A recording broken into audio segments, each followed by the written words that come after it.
Hello and welcome times now नव भारत देख रहे हैं आप। फिट इंडिया का सुपर हिट बुलेटिन लेकर हाजिर है हम। मैं हूं आपके साथ श्वेता भट्टाचार्य। गुड मॉर्निंग, मैं हूं आपके साथ आपकी दोस्त प्रीति नेगी। रविवार का दिन है यानी छुट्टी का दिन और ऐसे में थोड़ा सा प्रीति रिलैक्स मोड में लोग रहते हैं, लेकिन हम आपसे यही कहेंगे कि देखिए छुट्टी का दिन जरूर है लेकिन थोड़ी सी एक्सरसाइज जरूर कर लीजिए क्योंकि ये आपको फिट रखेगी। और साथ ही साथ 1 घंटे तक हमारा ये बुलेटिन जरूर देखते रहिए क्योंकि इसमें तमाम वो खबरें होती है जो आपके लिए जाना बेहद जरूरी है। और खबरें एकदम अलग अंदाज में होती है। आपके राज्य आपके शहर में क्या हो रहा है ये हम आपको बताएंगे। इसी के साथ एक बात की तो गारंटी है कि अगर आपने ये बुलेटिन देख लिया 1 घंटे हमारे साथ, तो आपको आज का न्यूज़पेपर पढ़ने की जरूरत नहीं पड़ेगी क्योंकि न्यूज़पेपर की न सिर्फ हेडलाइंस बल्कि डिटेल रिपोर्ट आपको इस बुलेटिन में मिलेगी। तो अगले 1 घंटे के लिए बने रहिए हमारे साथ।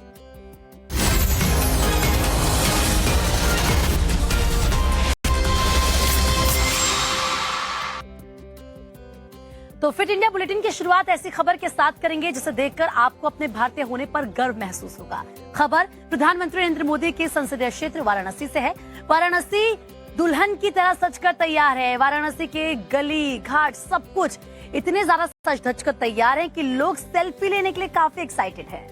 और ऐसी तैयारी क्यों है ये भी आपको बता दें। आज से 13 जून तक दरअसल G20 के विकास मंत्रियों की वाराणसी में बैठक होनी है, जिस बैठक की अध्यक्षता जो है विदेश मंत्री एस जयशंकर करेंगे और प्रधानमंत्री नरेंद्र मोदी वर्चुअली संबोधित करेंगे इस बैठक के दौरान। तैयारी कैसी है और बैठक का एजेंडा क्या कुछ रहेगा, इस रिपोर्ट में हम आपको दिखाते हैं। उत्तर प्रदेश के वाराणसी में आज से G20 के आर्थिक और सामाजिक विकास मंत्रियों की बैठक होने जा रही है।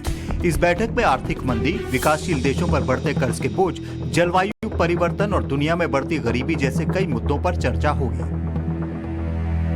आज से 13 जून तक चलने वाली इस बैठक की मेजबानी भारत कर रहा है। विदेश मंत्री एस जयशंकर बैठक की अध्यक्षता करेंगे। इस बैठक की शुरुआत में प्रधानमंत्री नरेंद्र मोदी वर्चुअल माध्यम से संबोधित करेंगे। बैठक में करीब 200 प्रतिनिधियों के हिस्सा लेने की उम्मीद है। 100 से अधिक जो संख्या में जो विदेशी मेहमान हैं वो वाराणसी पहुंच रहे हैं। खासतौर से जो प्रधानमंत्री नरेंद्र मोदी के इस संसदीय क्षेत्र की जो सुंदरता है, जो यहाँ की पहचान है आध्यात्म और संस्कृति की, उसको देखने के लिए यहाँ पर पहुंच रहे हैं। G20 देशों के विकास मंत्रियों की बैठक के लिए काशी पूरी तरह से सज धज कर तैयार है। पूरे शहर को दुल्हन की तरह सजाया गया है। शहर के चौक चौराहों से लेकर गलियों को एक खास किस्म का लुक दिया गया है। पूरा शहर रोशनी से जगमगा रहा है। ऐसा लग रहा है कि जो पूरा शहर है वो रोशनी से इस वक्त नहाया हुआ है। पूरे शहर में दीपावली सरीखा जो उत्सव है वो मनाया जा रहा है। तो निश्चित तौर पे जो तैयारी की गई है वो बेहद खास है। काशी के घाटों को भी पारंपरिक अंदाज में सजाया गया है। विदेशी मेहमानों के स्वागत के लिए घाट पर रेड कारपेट बिछाया गया है। वाराणसी के सर्किट हाउस जाने वाले रास्तों पर खूबसूरत पेंटिंग के अलावा पेड़ों पर झूमर लगाए गए हैं। सड़कों पर जगह जगह फूल और पत्तियों से खूबसूरत तरीके से भालू, हिरण और दूसरे जानवरों की आकृति भी बनाई गई है, जो कि इन दिनों शहर की सड़कों पर सेल्फी पॉइंट बना हुआ है। शहर की बदली बदली ये तस्वीर पर्यटकों को भी खूब आकर्षित कर रही है। इसी ऐतिहासिक लम्हे के लिए वाराणसी के जो लोग हैं वो इंतजार में थे और अब वो लम्हा आ चुका है कि जब विदेशी मेहमान बनारस की धरती पर जब कदम रखेंगे तो बनारस के जो लोग हैं वो बाहें फैलाकर उनका स्वागत करेंगे। वाराणसी से टिकेश के साथ आशुतोष सिंह, टाइम्स नाउ, नव भारत।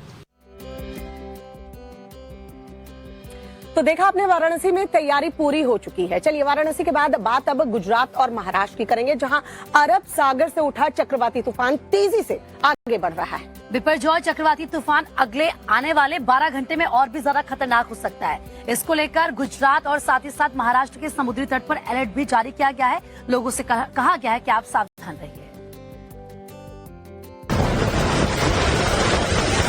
समंदर की लहरें दहाड़ मार रही हैं।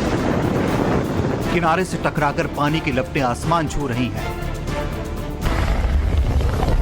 मुंबई हो या गुजरात, बिपरजॉय चक्रवात के चलते समंदर में हलचल तेज हो गई है। हवा का रुख बदला बदला नजर आ रहा है। खामोश समंदर अपने रौद्र अवतार में है। इस बीच मौसम विभाग ने बिपरजॉय चक्रवात को लेकर बड़ी भविष्यवाणी की है। IMD के मुताबिक अगले 12 घंटे चक्रवात के लिए बेहद गंभीर हैं। बिपरजॉय के गंभीर चक्रवाती तूफान में बदलने की आशंका है। राहत देने वाली बात यह है कि बिपरजॉय चक्रवात के गुजरात तट से टकराने का अनुमान नहीं है। मौसम विभाग का कहना है कि चक्रवात के पोरबंदर तट से 200-300 किलोमीटर दूर से गुजरने का अनुमान है। बिपरजॉय चक्रवात को देखते हुए गुजरात के द्वारका में अलर्ट जारी कर तटों पर 15 जून तक आवाजाही बंद कर दी गई है। बिपरजॉय साइक्लोन को मद्देनजर रखते हुए सावधानी के रूप में द्वारका स्थित शिवराजपुर बीच प्रवासियों के लिए 15 तारीख तक बंद कर दिया गया है। गुजरात की तरह मुंबई में भी समुद्री तटों पर बिना अनुमति जाने पर रोक लगा दी गई, जबकि समुद्र के किनारों पर रेस्क्यू टीम को तैनात किया गया है। तो गुजरात के बाद अब बात ग्वालियर की करेंगे, जहां सरेआम एक युवक पर जानलेवा हमले से हड़कंप मच गया। ये खबर आपके लिए देखना इसलिए भी बेहद जरूरी है क्योंकि आप जो है इस खबर को देखने के बाद सतर्क रह सके और अपने आसपास हो रहे चीजों पर नजर रख सके। वीडियो हैरान और परेशान करने वाला है। सीसीटीवी फुटेज में आपको 4 शख्स आपस में बात करते नजर आएंगे। 2 शख्स स्कूटर के सहारे खड़े हैं, जबकि बाकी 2 लोग वहीं पास खड़े होकर आपस में बातें कर रहे होते हैं। कुछ देर की बातचीत के दौरान कैप लगाए हुए एक शख्स वहां से थोड़ी दूरी पर जाकर खड़ा हो जाता है। आगे के वीडियो को जरा गौर से देखिए, क्योंकि अगले ही पल कुछ ऐसा होने वाला है जिसे देखकर आपके रोंगटे खड़े हो जाएंगे। सीसीटीवी फुटेज को आगे बढ़ाएं तो उस मंडली में एक और शख्स की एंट्री होती है, जो स्कूटर के पास खड़े शख्स के पास जाकर खड़ा हो जाता है और इधर उधर देख मौके का मुआयना करता है। अगले ही पल पीछे खड़ा शख्स अपने आगे खड़े शख्स को जोर से पकड़ता है और उसके चेहरे को दबाते हुए अचानक उसके गले को रेत डालता है। गला रेतने के बाद हमलावर बड़े आराम से वहां से फरार भी हो जाता है। हालांकि यह सब इतनी जल्दी हुआ कि मौके पर मौजूद लोगों को इस बात का एहसास तक नहीं हुआ कि जिस परिचित से वो बात कर रहे थे, देखते ही देखते उस पर जानलेवा हमला हो गया। हैरान कर देने वाला मामला मध्य प्रदेश के ग्वालियर का है। जानलेवा हमले का दूसरा सीसीटीवी वीडियो भी हमारे पास है, जिसमें हमलावर गला रेतने के बाद बड़े आराम से भागता नजर आ रहा है। इस दौरान वहां मौजूद लोगों ने हमलावर को पकड़ने की जहमत तक नहीं उठाई। जिस शख्स पर जानलेवा हमला हुआ उसका नाम रामकृपाल बताया जा रहा है, जो पेशे से सेल्समैन है। बताया जा रहा है कि अस्पताल में भर्ती रामकृपाल की हालत गंभीर बनी हुई है, जबकि पुलिस हमलावर की पहचान में जुट गई है। बात मध्य प्रदेश की करेंगे। मध्य प्रदेश में विधानसभा चुनाव जो है नजदीक है। ऐसे में इंदौर में एक ऐसा वाकया हुआ जिसने बीजेपी को सोचने पर मजबूर कर दिया है। दरअसल यहाँ बीजेपी कार्यकर्ताओं ने अपने ही नेता की पिटाई कर दी। जी हाँ, ढाबे में जमकर मारपीट हुई है। हालांकि वहाँ पर लगे सीसीटीवी कैमरे में ये पूरी वारदात कैद हो गई, लेकिन आखिर ये कौन नेता थे जिनके साथ मारपीट की गई? इतना ही नहीं, एक और नेता जो बीच बचाव में आए, उनके तो कपड़े तक फाड़ दिए गए। क्या है ये पूरा मामला, इस रिपोर्ट में देखिए आप। इंदौर बीजेपी युवा मोर्चा के अध्यक्ष के साथ मारपीट का मामला सामने आया है। ढाबे पर खाने के दौरान शुरू हुआ विवाद मारपीट तक पहुंच गया। जानकारी के मुताबिक इंदौर बीजेपी युवा मोर्चा के अध्यक्ष सौगत मिश्रा और प्रदेश युवा मोर्चा के अध्यक्ष वैभव पवार कार्यकर्ताओं के साथ बैठक कर रहे थे। इस दौरान सौगत मिश्रा ने प्रदेश मंत्री शुभेंद्र गौड़ के बड़े पिता को लेकर कोई टिप्पणी कर दी, जिसके बाद शुभेंद्र गौड़ और उनके समर्थक भड़क गए और सौगत मिश्रा की पिटाई शुरू कर दी। ढाबे में अफरा तफरी मच गई। पूरा मामला वहां लगे सीसीटीवी में कैद हो गया। बीच बचाव करने आए प्रदेश अध्यक्ष वैभव पवार पर भी शुभेंद्र गौड़ और उनके समर्थकों ने हमला कर दिया। इस दौरान उनके कपड़े तक फट गए। मारपीट के दौरान बीजेपी कार्यकर्ताओं ने ढाबे में भी जमकर तोड़फोड़ की। बीजेपी नेताओं के आपसी विवाद के चलते भंवर कुआं चौराहे पर अफरा तफरी का माहौल बन गया।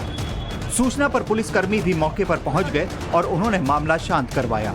अब दोनों पक्षों को बीजेपी कार्यालय बुलाया गया है। तो इंदौर की तरह ही हाथरस से भी मारपीट और दरिंदगी का मामला सामने आया है, जहां पर 3-4 बदमाश एक युवक को बुरी तरीके से पीट रहे हैं। दरअसल दरिंदगी और मारपीट का ये वीडियो तेजी से वायरल हो गया, जिसके बाद पुलिस जो है जांच में जुटी हुई है। पूरा घटनाक्रम क्या कुछ रहा बताते हैं आपको इस रिपोर्ट के जरिए। हैरान कर देने वाले इस वीडियो को देखिए। एक युवक के साथ मारपीट की जा रही है, जमीन पर पटक कर उसे घसीटा जा रहा है।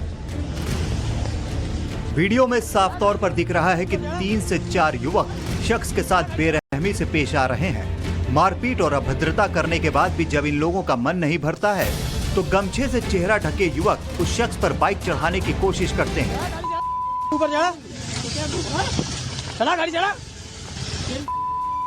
घटना यूपी के हाथरस की है। बताया जा रहा है कि ये वीडियो कोतवाली शासनिक क्षेत्र के लोहारा गांव का है। यहाँ जाति विशेष के लड़कों ने सामान्य वर्ग के युवक के साथ मारपीट और अभद्रता की, फिर उसके घसीटे जाने का वीडियो बनाकर सोशल मीडिया पर वायरल कर दिया। वीडियो वायरल होने के बाद हाथरस पुलिस ने संज्ञान लेते हुए मुकदमा दर्ज किया है।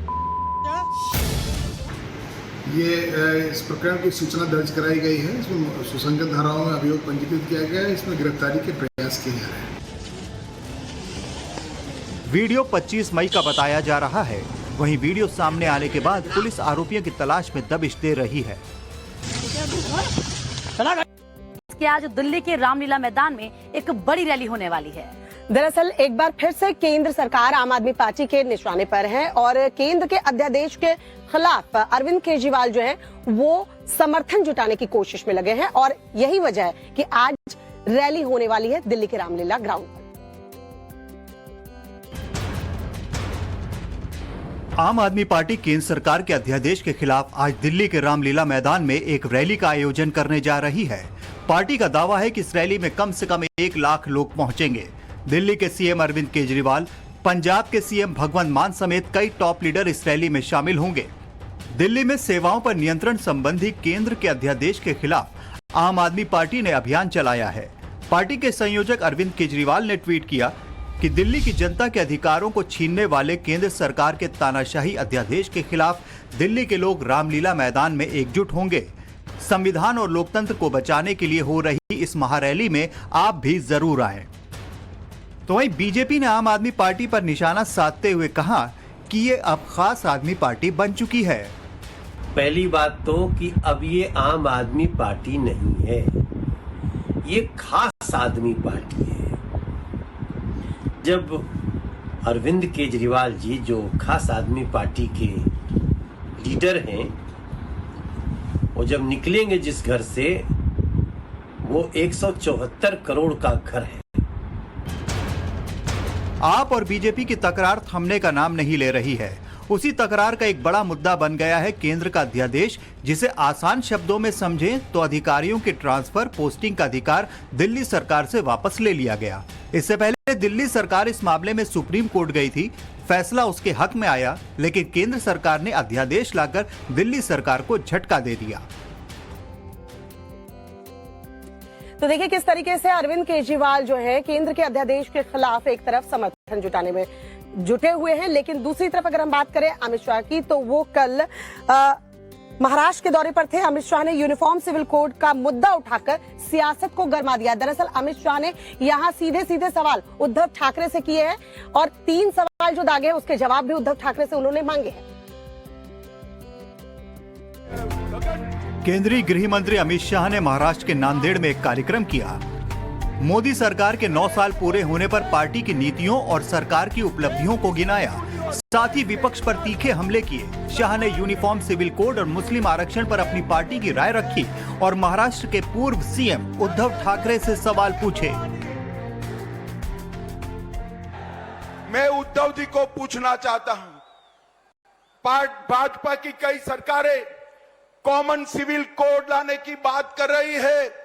आप अपनी नीति स्पष्ट करो कि आप कॉमन सिविल कोड चाहते हो या नहीं चाहते हो। मैं उद्धव जी को पूछना चाहता हूं कि भारतीय जनता पार्टी मुस्लिम आरक्षण नहीं होना चाहिए, ये हमारी मान्यता है। मुस्लिम आरक्षण संविधान सहमत नहीं, धर्म के आधार पर आरक्षण नहीं हो सकता। शाह के निशाने पर कांग्रेस नेता राहुल गांधी भी रहे। शाह ने कहा कि राहुल विदेश जाकर देश का अपमान करते हैं। कांग्रेस के शाहजादे राहुल बाबा विदेश जाकर देश का अपमान करने का काम करते हैं। अरे राहुल बाबा विदेश में जाकर देश की राजनीति की बात, विरोध की बात नहीं करते। महाराष्ट्र के बाद अमित शाह चेन्नई पहुंचे, लेकिन जैसे ही वो एयरपोर्ट से बाहर निकले तो एकदम से लाइटें बंद हो गई, जिसके बाद बीजेपी कार्यकर्ताओं में काफी नाराजगी दिखी। बीजेपी का कहना है कि इसकी जांच होनी चाहिए, ये सुरक्षा का मुद्दा है, क्योंकि देश के गृह मंत्री एयरपोर्ट से बाहर आ रहे थे। देश की तमाम राजनीतिक पार्टियां तुष्टीकरण की राजनीति में व्यस्त हैं। कोई हिंदुओं की बात करता है तो कोई मुस्लिमों को अपना हितैषी बताता है, लेकिन तुष्टीकरण की राजनीति में नंबर 1 पर हैं पश्चिम बंगाल की सीएम ममता बनर्जी, जिन्होंने सारी हदें ही पार कर दी है। दरअसल हम आपसे इसलिए कह रहे हैं क्योंकि एक रिपोर्ट में खुलासा हुआ है जिसमें ओबीसी सूची को लेकर एक चौंकाने वाला खुलासा हुआ है। पश्चिम बंगाल में दरअसल बड़े पैमाने पर धर्मांतरण हुए हैं। पूरा मामला क्या है इस रिपोर्ट में देखिए। पश्चिम बंगाल की मुख्यमंत्री ममता बनर्जी पर बीजेपी लंबे समय से मुस्लिम तुष्टीकरण के आरोप लगाती रही है। अब इन आरोपों पर मुहर भी लगती नजर आ रही है। पश्चिम बंगाल में ओबीसी आरक्षण में बड़ा खेल सामने आया है। मौजूदा वक्त में ओबीसी आरक्षण में मुस्लिम जातियों की संख्या हिंदू जातियों से काफी ज्यादा है। राष्ट्रीय पिछड़ा वर्ग आयोग के अध्यक्ष हंसराज अहीर ने पश्चिम बंगाल की ममता बनर्जी सरकार पर बांग्लादेशियों और रोहिंग्या समेत कुछ अयोग्य मुस्लिम समुदायों को भी ओबीसी आरक्षण देने का आरोप लगाया है। हंसराज अहीर ने कहा कि ये उन लोगों के साथ अन्याय है जो आरक्षण के सही मायने में हकदार हैं। उन्होंने कहा कि इसकी जांच के आदेश दे दिए हैं। हंसराज अहीर ने दावा किया है कि राज्य में ओबीसी सूची में 178 समुदाय हैं, जबकि इनमें से 118 मुस्लिम हैं। हंसराज ने कहा कि जब हिंदुओं की आबादी ज्यादा है तो सूची में ज्यादा मुस्लिम समुदाय कैसे हो सकते हैं। उन्होंने कहा कि वो मुसलमानों के खिलाफ नहीं है, लेकिन केवल योग्य समुदायों को ही आरक्षण मिलना चाहिए। उन्होंने कहा कि आयोग ने टीएमसी सरकार से दस्तावेज पेश करने को कहा था, जिसके आधार पर इन समुदायों को ओबीसी आरक्षण दिया गया था, लेकिन राज्य सरकार के पास कोई जवाब नहीं था। हंसराज के दावों से कई गंभीर सवाल खड़े हुए हैं। 2011 में 108 जातियों में से 58 मुस्लिम थी, बाकी हिंदू जातियां थी। राज्य में हिंदू 70.5% हैं और मुस्लिम करीब 27% हैं। अति पिछड़ा वर्ग में 81 जातियों में से 73 जातियां मुस्लिम हैं। बंगाल में बड़े पैमाने पर धर्मांतरण का जो है खुलासा हुआ है। वहीं दिल्ली की अगर बात करें तो दिल्ली में रैन बसेरों में धर्मांतरण की साजिश का पर्दाफाश हुआ है। जी हाँ, रैन बसेरों में हुए धर्मांतरण का दावा करते हुए बीजेपी अब अरविंद केजरीवाल सरकार पर हमलावर हो चुकी है। क्या है पूरी खबर, इस रिपोर्ट में देखिए आप। सेंट्रल दिल्ली के चांदनी महल इलाके में एक रैन बसेरे में धर्मांतरण कराने का मामला सामने आया है। इस संबंध में रैन बसेरे के केयरटेकर ने मोहम्मद कलीम नाम के शख्स के खिलाफ एफआईआर दर्ज कराई, जिसके बाद कलीम को पुलिस ने गिरफ्तार कर लिया। ये सामने आ रहा है कि रैन बसेरे के 3 केयरटेकर पर कलीम दबाव बना रहा था। केयरटेकर विक्की शर्मा, संदीप सागर और सुजीत कुमार इससे पीड़ित थे। ये भी आरोप है कि वो इलाके के कुछ और लोगों पर भी दबाव बना रहा था। संदीप सागर ने पुलिस से शिकायत की, जिसके बाद पुलिस ने कार्रवाई करते हुए कलीम को गिरफ्तार किया। कलीम पर आरोप है कि वो केयरटेकर को इस्लाम धर्म अपनाने पर शादी कराने, 1 लाख रुपए देने और सरकारी नौकरी लगवाने का लालच दे रहा था। बताया जा रहा है कि आरोपी ने संजीव कुमार नाम के शख्स का धर्मांतरण करा के उसे अब्बास बना दिया था। इस मुद्दे पर बीजेपी ने दिल्ली की केजरीवाल सरकार पर निशाना साधा है। एक संजीव कुमार नाम के आदमी का धर्मांतरण कराकर उसे अब्बास बनाने की कोशिश की, और जब पुलिस ने मुकदमा दर्ज किया तो पता चला कि और भी कई लोगों पर इस तरह का दबाव बनाया जा रहा था। आखिर इसके पीछे कौन है? ये रैन बसेरे तो दिल्ली सरकार के हैं ना। दिल्ली सरकार की भूमिका क्या है? उनकी जिम्मेदारी थी, उनके अधिकारियों की जिम्मेदारी थी कि इन रैन बसेरों में इस तरह की हरकतें ना हो। देश की राजधानी दिल्ली में इस तरह धर्मांतरण कराने का मामला आना हैरानी की बात है। पुलिस आरोपी से पूछताछ कर रही है। सवाल ये कि क्या इस काम में आरोपी अकेले ही था या उसके साथ कुछ और लोग भी शामिल थे। तो लव जिहाद, लैंड जिहाद और धर्मांतरण जैसे मुद्दे जिसको लेकर इस वक्त देश की सियासत काफी गर्म है। वैसे कई राज्यों से लगातार ऐसे मामले भी सामने आ रहे हैं और ताबड़तोड़ कार्रवाई भी हो रही है, लेकिन इस बीच देश में सियासी बयानबाजी का दौर लगातार जारी है। और हम ऐसा क्यों कह रहे हैं? क्योंकि लव जिहाद का मुद्दा जो है वो गरमाया हुआ है। सपा के पूर्व विधायक ने लव जिहाद को लेकर क्या कुछ बयान दिया है, सपा के मौजूदा सांसद ने किस तरीके से भड़काऊ बयानबाजी की है और बीजेपी ने लव जिहाद को लेकर क्या प्रतिक्रियाएं दी है, तमाम रिएक्शंस आपको दिखाते हैं इस रिपोर्ट के जरिए।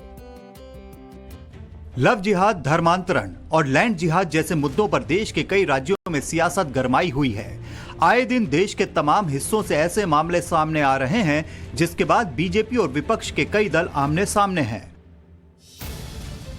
अलीगढ़ से सपा नेता और पूर्व विधायक जमीर उल्लाह खान ने लव जिहाद पर बड़ा बयान दिया है। उन्होंने कहा कि बीजेपी ऐसे मामले सत्ता में बने रहने के लिए उठा रही है। वो तो मोहब्बत करना अलग चीज़ है, जो करते आए हैं करते रहेंगे लोग।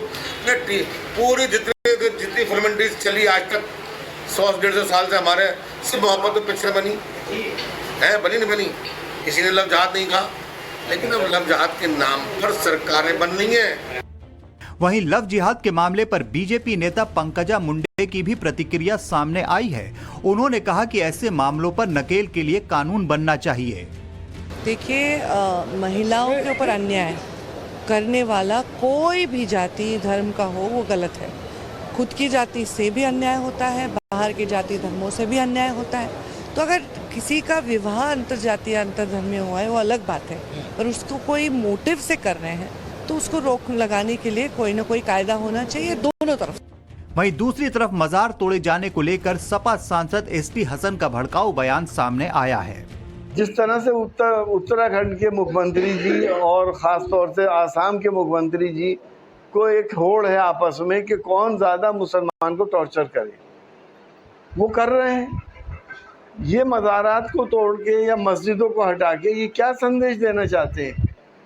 ऐसा ना हो कि किसी दिन जनता ही खड़ी हो जाए, जिस तरह से श्रीलंका में बाहर निकल आई थी पब्लिक। लगता है मुझे हिंदुस्तान में भी वो वक्त आ रहा है जब सब लोग बाहर निकल आएंगे। वहीं बहराइच में भारत नेपाल सीमा से सटे कई गांव में बजरंग दल के लोगों ने दर्जनों लोगों की घर वापसी करवाई है। इन लोगों को लालच देकर धर्मांतरण करवाया गया था। पुलिस ने 6 लोगों के खिलाफ केस दर्ज किया है। और चलिए बात गुजरात की कर ले। यहाँ पर एटीएस ने एक आतंकी साजिश का पर्दाफाश किया है। आईएसकेपी से जुड़े 4 आतंकियों को एटीएस की टीम ने अरेस्ट किया। दरअसल ये आतंकी जो हैं वो समंदर के रास्ते विदेश भागने की फिराक में थे। आखिर इन आतंकियों के मंसूबे क्या थे? इन आतंकियों के पास से क्या क्या जब्त किया गया है, क्या क्या बरामद किया गया है, और आईएसकेपी है क्या, और इनको निर्देश कहां से मिल रहे थे, यानी कि इनके तार कहां से जुड़े हुए थे? हर सवाल का जवाब देखने के लिए रिपोर्ट देखिए आप। गुजरात पुलिस और एटीएस को पोरबंदर में बड़ी कामयाबी हाथ लगी है। आतंकी संगठन आईएसकेपी यानी इस्लामिक स्टेट खुरासान प्रोविंस का एटीएस ने भंडाफोड़ किया है।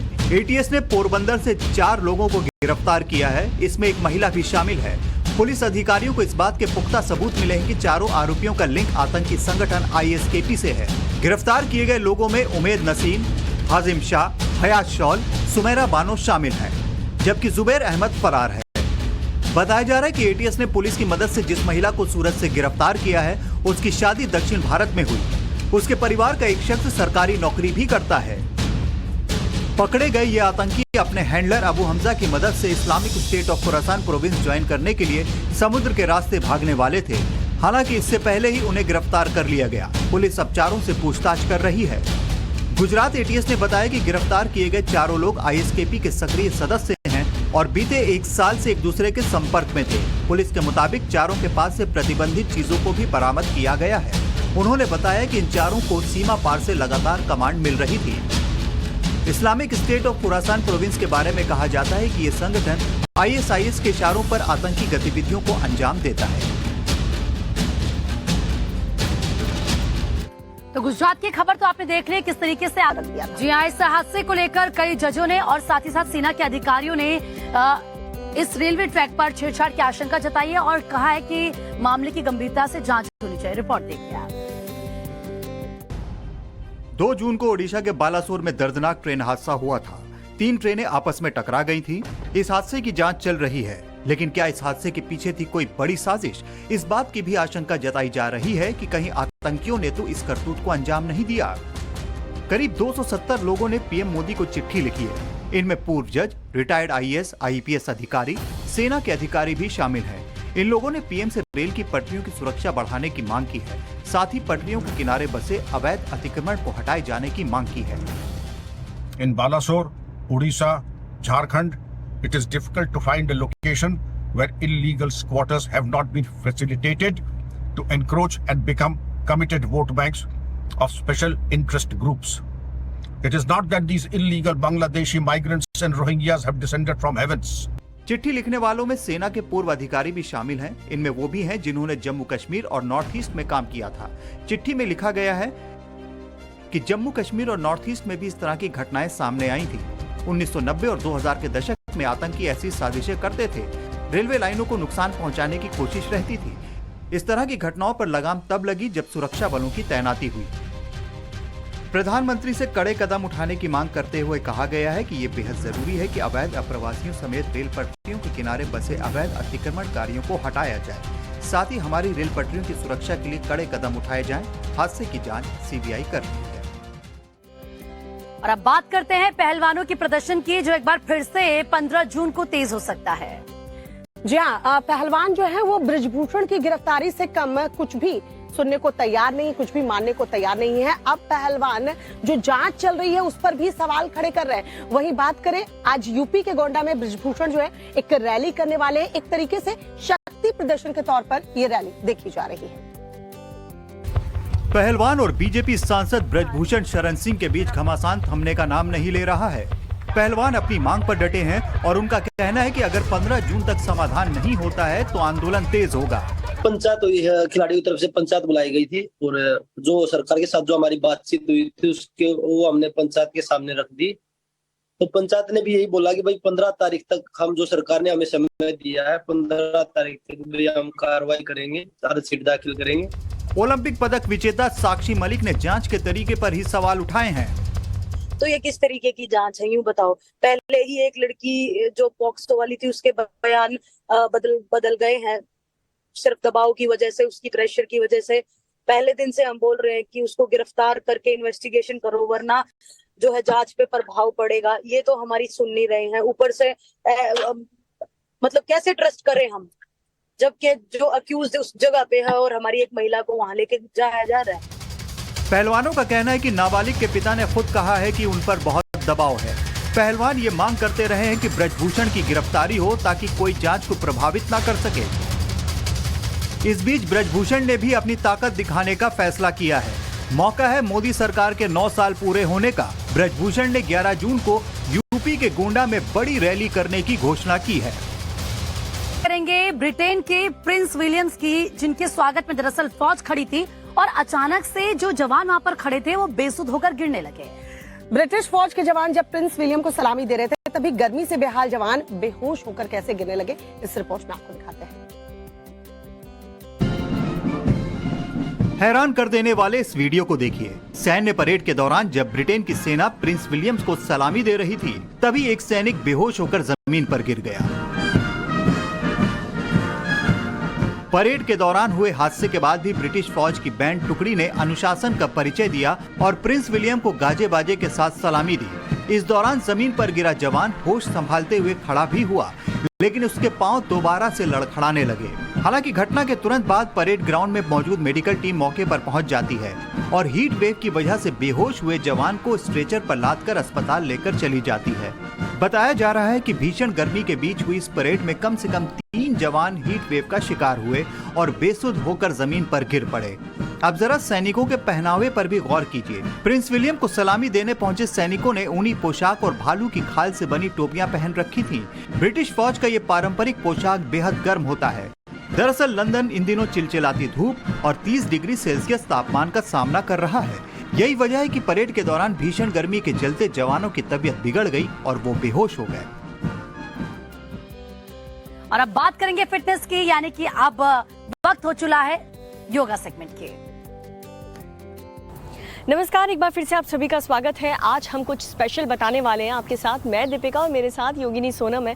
तो आज महिलाओं के लिए क्या खास होने वाला है, उनकी खूबसूरती से जुड़ा क्या ऐसा मुद्दा है जो हर महिला की परेशानी होती है और हर फीमेल ये चाहती है कि उसकी स्किन बहुत ज़्यादा ग्लो करे। बाकी डिटेल्स के लिए सीधा सोनम का रुख करते हैं। तो आज हम लोग जो टॉपिक पे बात करेंगे वो मुझे लगता है बहुत बहुत बहुत स्पेशल है, बिकॉज हम लोग स्किन टाइटनिंग के बारे में बात करने वाले हैं। देखिए, जैसे जैसे हमारी उम्र बढ़ती है हमारी स्किन में थोड़ी लैक्सिसिटी आती है, यानी वो ढीली लगने लगती है। ऐसे कुछ योगासन करेंगे जिससे आपकी स्किन टाइट होगी, उसका टोन अच्छा होगा, आपका ब्यूटी भी अच्छा होगा। तो इसीलिए बोलते हैं ब्यूटी स्किन डीप। चलिए शुरू करें दीपिका। चलिए सांस लेते हुए सामने की तरफ आए, अपने दोनों हाथ जमीन पर रख दें। अब अपने एल्बो नीचे रखें, हाथों को इंटरलॉक कर लें। आप ऐसे भी कर सकते हैं, हाथों को खोल के भी रख सकते हैं, जिसमें भी आपको कंफर्टेबल लगे। दोनों घुटनों को सीधा कर लें। अब आप इंटरलॉक करें, दोनों हाथों को थोड़ा सा पास में ले आए और अब धीरे धीरे अपने हाथों की तरफ चलने लगे। अब अपना सर ज़मीन पर रख दीजिए और धीरे धीरे और चलिए और चलिए। आपको ठीक लगे तो आप यहाँ रुक जाएं, आपको और कंफर्टेबल लगे तो अपना राइट पैर ऊपर की तरफ उठा लें और इसमें 10 या 20 सेकंड रुके, सांस छोड़ें और अब अपना लेफ्ट पैर ऊपर की तरफ उठा लें। 10 से 20 सेकंड रुके और धीरे धीरे वापस आ जाए, घुटने नीचे, अब बालासन में बैठ जाए और सांस लेते हुए वापस ऊपर की तरफ आए। तो देखिए इस आसन में सबसे अच्छी बात यह है कि अगर आपको इन्वर्जन्स नहीं भी आते हैं तब भी ये आसन कर सकते हैं। तो ये हमें दीपिका के साथ हम लोग आसन करते हैं कि अगर आप बिगिनर्स हैं तो आप ये आसन कैसे करें और अगर आप थोड़े रेगुलर प्रैक्टिशनर हैं तो ये आसन कैसे करें। चलिए शुरू करते हैं। देखिए जब भी आप कोई भी इन्वर्जन करें आपको अपना ज़्यादा से ज़्यादा वेट अपने शोल्डर्स की तरफ डालना है ताकि आपके फेस पे ब्लड फ्लो बने, उसकी टोनिंग और सुंदरता भी बढ़े। चलिए शुरू करते हैं। आप दोनों हाथों को इंटरलॉक कर लीजिए। देखिए इसमें इंपॉर्टेंट है कि आपके दोनों कोहनियाँ पास में हो, पैरों को सीधा कर लें और सर को रिलैक्स करें। अब धीरे धीरे अपने पैरों से आगे की तरफ चलने लगे। आप यहाँ भी रुक सकते हैं। आपको देखते कोशिश करनी है कि आपका बॉडी एक सीधी लाइन में आ जाए। और चलिए दीपिका, और चलिए, और चलिए। स्टार्टिंग में आप इसमें रुक जाइए 10 सेकंड, 20 सेकंड, 30 सेकंड। धीरे धीरे आपकी स्ट्रेंथ डेवलप होने लगेगी। अगर आपको और भी ठीक लगे तो 1 या 2 स्टेप और आगे चल के देखिए। आपको ठीक लग रहा है? ठीक है, बस। तो दीपिका का ये लिमिट हो गया है। आप कोशिश करें कि आपका एक पैर राइट या लेफ्ट जिसमें भी आप स्ट्रांग हो आप इसको ऊपर की तरफ खींचें और आपका पंजा तना हुआ, पैर को ज़्यादा से ज़्यादा ऊपर। सांस छोड़ें, पैर नीचे लेकर आ जाएं। अब दूसरे पैर से सेम आसन करें। आपको बॉडी ऊपर की तरफ खींचना है और रिलैक्स करें। बिकॉज आपने इन्वर्जन किया तो आपको बालासन यानी बेबी पोज में बैठना है और रिलैक्स करें। कम से कम 10 या 20 सेकंड आपको इस पोज में ज़रूर बैठना है बिकॉज आपका बॉडी उल्टा था तो आपका blood flow back to normal आ जाएगा। अब आप वापस आ जाइए। तो हम दूसरे आसन में थोड़ी सी बैलेंसिंग करने वाले हैं, इसको बोलते हैं बकासन। तो अगर आप बिगिनर हैं तब भी आप ये आसन कैसे करें और अगर आप थोड़े रेगुलर प्रैक्टिशनर हैं हम देखेंगे तब ये आसन कैसे करें। तो इसमें सबसे इम्पॉर्टेंट है कि आप मलासन में बैठ पाएँ।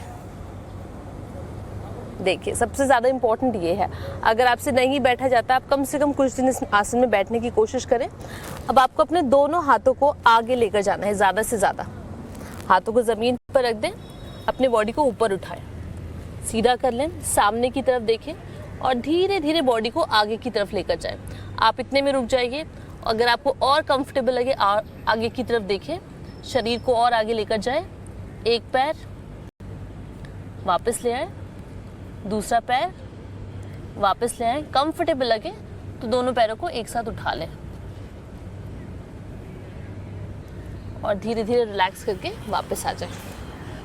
देखिए सबसे इम्पोर्टेंट है कि पहले आप मलासन में बैठें और आपके नीज आपके आर्म पिट में जाने चाहिए। इस तरह आपका बॉडी ज़्यादा से ज़्यादा सटा हुआ, हाथ को सामने रख दीजिए, नीज हाथ के अंदर, हाथ को ज़मीन पे रखें, पूरी बॉडी को ऊपर लेकर जाएं। देखिए आपके नीज निकल गए। तो चलिए हम थोड़ा सा देखते हैं कि एज ए बिगनर ये आसन कहाँ पे करें और कहाँ तक रुकें। चलिए। तो देखिए सबसे ज़्यादा इंपॉर्टेंट है आपके हाथ और आपके घुटने एक साथ अटैच रहे, अदरवाइज आप बैलेंस कैसे करेंगे, राइट। अब अपने बॉडी को थोड़ा सा ऊपर उठाएं थोड़ा सा और सामने की तरफ देखें और बस इसमें ही रुक जाए आप। ये बिगनर के लिए परफेक्ट पोज है। आप कम से कम 10 सेकेंड यहाँ पे रुकें या फिर 20 सेकेंड और धीरे धीरे वापस आके रिलैक्स करें। फेस अगर अच्छा करना हो तो आप थोड़े डिफ़िकल्ट आसन कीजिए, आपके ब्लड फ्लो बढ़ेगा। आप देखेंगे कि आपको फेस पे एक टोनिंग और रेडनेस महसूस होगी, वही आपका फेस को टोनिंग और स्ट्रेंथनिंग एंड टाइटनिंग करने वाला है। अब हम तीसरा आसन करेंगे, इसको बोलते हैं चक्रासना। चलिए योगा मैट पे लेट जाइए, दोनों पैरों को सीधा कर लें, दोनों पैरों को मोड़ लें। अब आप कोशिश करें आपके पैर और भी ज़्यादा पीछे आ जाए, दोनों हाथों को पीछे लेकर जाएं और सांस छोड़ें और धीरे धीरे बॉडी को ऊपर की तरफ लेकर जाएं और सांस छोड़ते हुए वापस आ जाएं। तो देखिए अगर आपसे चक्रासन आसानी से हो जाता है तो हम इसके एक मॉडिफिकेशन बताने वाले हैं जो कि खास आपको फेस के लिए मदद करेगा सुंदर दिखने के लिए। तो आप एक बार देख लीजिए फिर आप भी ट्राई करना, ठीक है। तो बाकी स्टेप्स तो सेम है, हमें सेम चक्रासन करना है।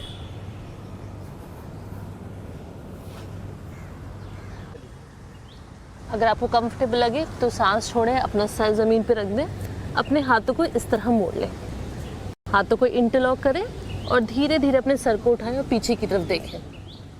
10 सेकंड 20 सेकंड इसी में रहें और सांस छोड़ते हुए वापस आ जाएं। अपने हाथों को अनलॉक करें और धीरे धीरे वापस आ जाएं। चलिए, आप पूरी आईज आपकी रेड हो चुकी है, इसका मतलब खून पूरा मुंह पे आ चुका है। खून पूरा का पूरा मुंह पे आ गया, इसीलिए बोला जो ये हमारा सेकंड मॉडिफिकेशन है खासा फेस के लिए बहुत ही अच्छा है। चलिए, आप ट्राई करेंगे? मैं तो इसी में ठीक हूँ। मॉडिफिकेशन के लिए मुझे लगता है मुझे 1 हफ्ता और मुझे लगता है आप आज ही कर सकते हैं। चलिए करिए। देखिए, आपको लेजी नहीं बनना है, आपको सारे आसन ट्राई करने हैं। तो योगा सिर्फ देखने से नहीं होता, हमें असली में योगा मैट जाके योगा करना पड़ता है। चलिए, चक्रासन करिए, वो तो आप कर ही लेते हैं आसानी से। बिल्कुल।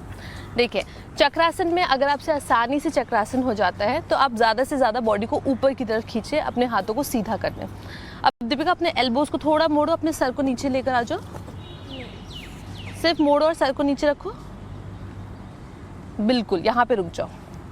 अब अपने हाथों को ज़मीन पे रख दो एक एक करके। देखिए, इतना भी काफ़ी अच्छा है, ये भी काफ़ी अच्छा है। धीरे धीरे आपके कंधों में स्ट्रेंथ डेवलप होगी और आप अपने बॉडी को और थोड़ा ऊपर उठा पाएंगे और धीरे धीरे वापस आके रिलैक्स करो। तो देखिए, दीपिका ने भी ट्राई कर लिया, आपको भी घर पे ट्राई करना है। तो देखिए, आज हमने जो किया है वो हर किसी के लिए, चाहे महिला हो चाहे पुरुष हो, हर कोई चाहता है कि वो खूबसूरत दिखे और ये जो खूबसूरती है वो अंदरूनी हो, अंदरूनी निखार आपकी आए। और इसीलिए बहुत ज़रूरी है कि ये जो आसन आज सोनम ने हमें सिखाए हैं वो आप लोग हर रोज़ करें। और इसी के साथ आज के हमारे इस एपिसोड में इतना ही।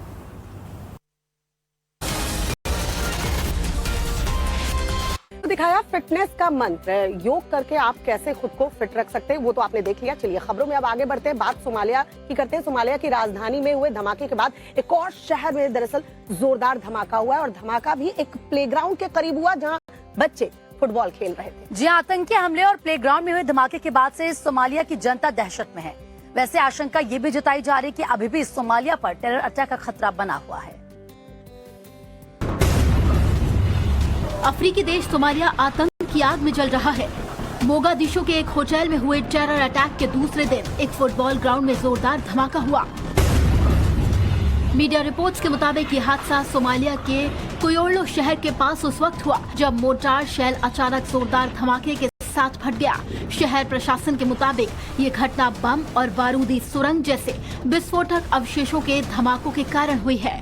उन्होंने बताया कि हादसे के दौरान गांव के मैदान में बच्चे फुटबॉल खेल रहे थे, तभी जोरदार धमाका हुआ जिसकी चपेट में आने से बच्चे समेत 27 लोगों की मौत हो गई। सोमालिया में 9 जून की रात भी एक बड़ा आतंकी हमला हुआ था। इस हमले में 3 जवान समेत 9 लोगों की मौत हुई थी, जिसके बाद सोमालिया सेना ने आतंकवादियों को मुंह तोड़ जवाब देते हुए अल शबाब के 8 दहशतगर्दों को ढेर कर दिया। और इसी के साथ वक्त एक छोटे से ब्रेक का है। ब्रेक के बाद भी खबरें जारी है, देखते रहिए टाइम्स नाउ नवभारत।